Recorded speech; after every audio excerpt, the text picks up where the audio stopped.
الصلاۃ والسلام علیک یا رسول اللہ وعلی آلک واصحابک یا حبیب اللہ، الصلاۃ والسلام علیک یا نبی اللہ وعلی آلک واصحابک یا نور اللہ۔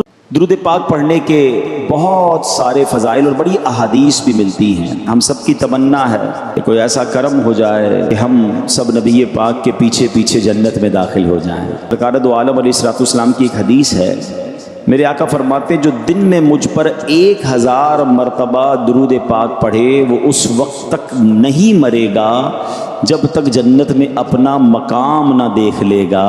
نبی کی شان میں ہو جس قدر درود پڑھو، محبوں پاؤ گے جنت میں گھر، درود پڑھو۔ صلو علی الحبیب صلی اللہ تعالی علی محمد صلی اللہ علیہ وسلم۔ قرآن مجید فرقان حمید کی آیت سنیے، وَمِنَ اللَّيْلِ فَتَحَجَّدْ بِهِ نَافِلَةً لَكَ عَسَىٰ أَن يَبْعَثَكَ رَبُّكَ مَقَامًا مَحْمُودًا۔ ترجمہ کنز الایمان، اور رات کے کچھ حصے میں تہجد ادا کرو، اور رات کے کچھ حصے میں تہجد کرو، یہ خاص تمہارے لیے زیادہ ہے، قریب ہے کہ تمہیں تمہارا رب ایسی جگہ کھڑا کرے جہاں سب تمہاری حمد کریں۔ ارے رب حمد کی جگہ پر جس کو کھڑا کرے اس کا مقام کتنا بلند ہو جائے گا۔ تہجد فرض نمازوں کے بعد سب سے افضل نماز ہے، اور ناظرین یہ خاص دعاؤں کی قبولیت کا وقت ہے۔ اللہ اکبر، تہجد پڑھ کے جو دعا مانگنے کا مزہ آتا ہے، اب اللہ کرے ہم ایسی دعائیں مانگنے والے بن جائیں کہ میں جانوں میرا رب جانے۔ پلیز سارا سال مسجدوں سے دل لگاؤ، یہ اللہ کا گھر ہے، بیٹھا کرو، اللہ سے باتیں کیا کرو، اللہ کے گھر میں آ کر مانگا کرو اس سے۔ دنیا کو بتاتے ہو نا اپنے پرابلم، میں آپ کو ایک آج مشورہ دیتا ہوں، اپنے دل کا دل کی بات دنیا والوں کو مت بتایا کرو، کسی کو مت بتایا کرو کیا پرابلم ہے، کوئی کچھ نہیں کر سکتا۔ دنیا والے مذاق اڑاتے ہیں، آپ کسی کو جا کر کہتے ہیں نا میرا یہ پرابلم ہے، میرا یہ مسئلہ ہے، آپ حل کر دیں، حل نہیں کرتے، پیچھے جا کے باتیں کرتے ہیں، آیا تھا میرے پاس بڑا پریشان تھا، اس کا تو یہ مسئلہ تھا، اس کا تو یہ مسئلہ تھا۔ میں کیوں بتاؤں کسی کو یار میرا مسئلہ؟ جس رب کائنات نے مسئلہ حل کرنا ہے، جو مسبب الاسباب ہے، جو شافع الامراض ہے، جو دنیا کو نواز رہا ہے، بیٹھ جاؤ نا اس کے گھر میں۔ آ گیا ہوں یا اللہ تیرے گھر میں، پریشان ہوں، تھک گیا ہوں مولا، دنیا بھر کے دھکے کھا لیے، مسئلہ حل نہیں ہوا، کریم اب تیرے گھر میں آ کر بیٹھ گیا ہوں، اور تو میری ماں سے زیادہ مجھے چاہنے والا ہے، اے اللہ بس میری جھولی بھر دے۔ باتیں کرو اللہ سے، دل کی باتیں کرو۔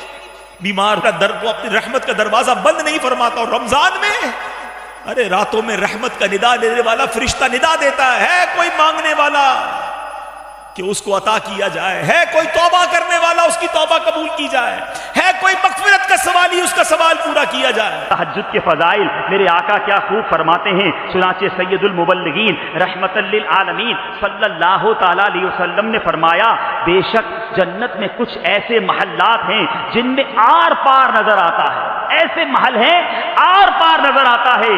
اللہ عز و جل نے وہ محل کن کے لیے تیار کیے؟ میرے آقا فرماتے ہیں وہ محلات ان لوگوں کے لیے تیار کیے ہیں جو محتاجوں کو کھانا کھلاتے ہیں، سلام کو عام کرتے ہیں، اور رات کو جب لوگ سو رہے ہوتے ہیں وہ نماز پڑھتے ہیں۔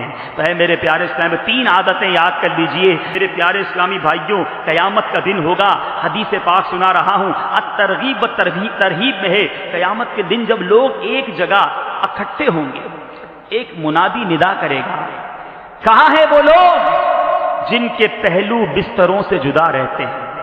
آئے ہائے، محشر کا دن، سختیوں کا دن، گرمی کا دن، نفسا نفسی کا دن، اس میں یہ اناؤنسمنٹ ہوگا، کہاں ہیں وہ لوگ جن کے پہلو بستروں سے جدا رہتے تھے؟ پھر وہ لوگ کھڑے ہوں گے، وہ تعداد میں بہت کم ہوں گے، اور بغیر حساب جنت میں داخل ہو جائیں گے۔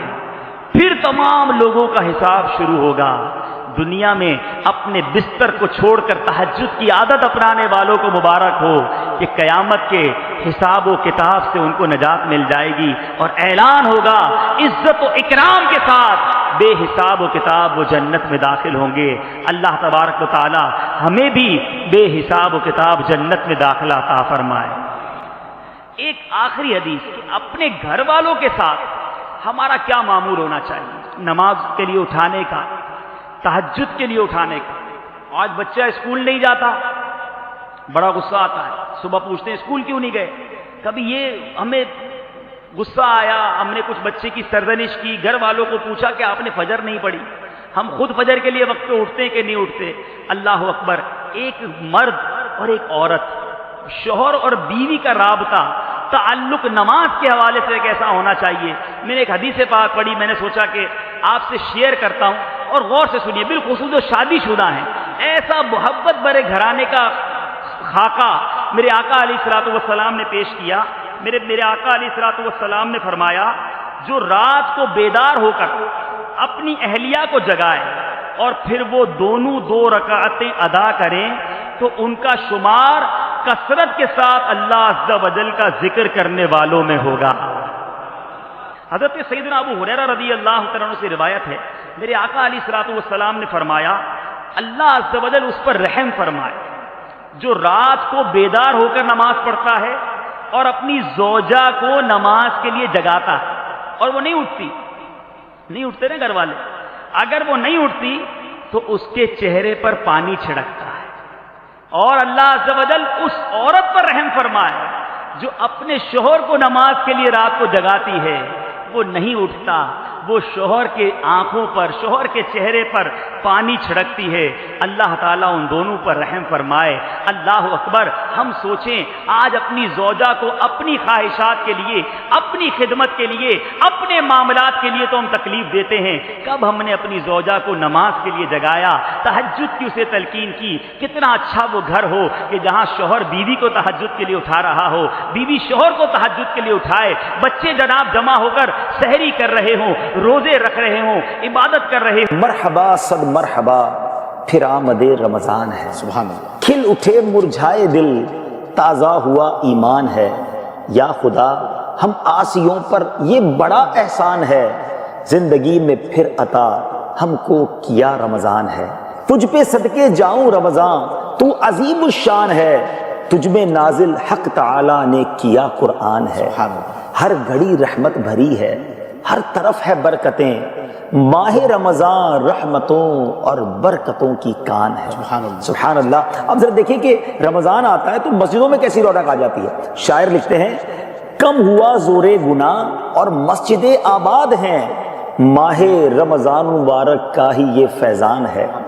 2 جہاں کی نعمتیں ملتی ہیں روزہ دار کو، جو نہیں رکھتا ہے روزہ وہ بڑا نادان ہے۔ یا الہی، تو مدینے میں کبھی رمضان دکھا، مدتوں سے دل میں یہ عطار کے ارمان ہے۔ تو الحمدللہ رمضان یقین کریں، جتنے دنیا کے مسلمان ہیں، ناٹ آئی ایم اونلی، جتنے عاشقان رسول all around the world, they are waiting for that month. وہ انتظار کر رہے ہوتے ہیں کہ کب رمضان آئے، اور ایک رونق سی آ جاتی ہے، ایک جوائے فل ماحول ہو جاتا ہے، ہر بندہ آپ دیکھیں پولائٹ ہو جاتا ہے، ہمبلنس آ جاتی ہے، ٹوٹل روٹین چینج ہوتی ہے، اور اللہ سے کنیکشن کتنا بڑھ جاتا ہے۔ سبحان اللہ، سبحان اللہ۔ ایک مرتبہ پھر ماہ غفران، نزول قرآن، رب کے مہمان ماہ رمضان کی آمد ہے۔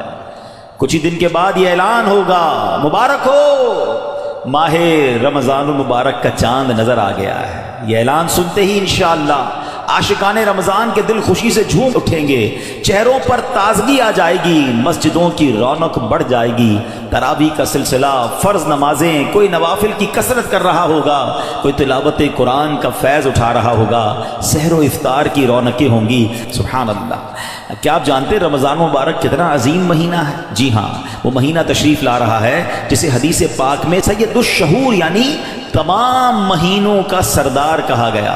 وہ مبارک مہینہ آ رہا ہے کہ اس کی پہلی رات سے آسمانوں کے دروازے کھول دیے جائیں گے، پھر آخری رات تک، لاسٹ نائٹ تک وہ دروازے بند نہیں ہوں گے۔ جو اس مہینے میں ایک سجدہ کرے اس کے لیے 1500 نیکیاں لکھی جاتی ہیں، اور جنت میں سرخ یاقوت کا گھر بنایا جاتا ہے۔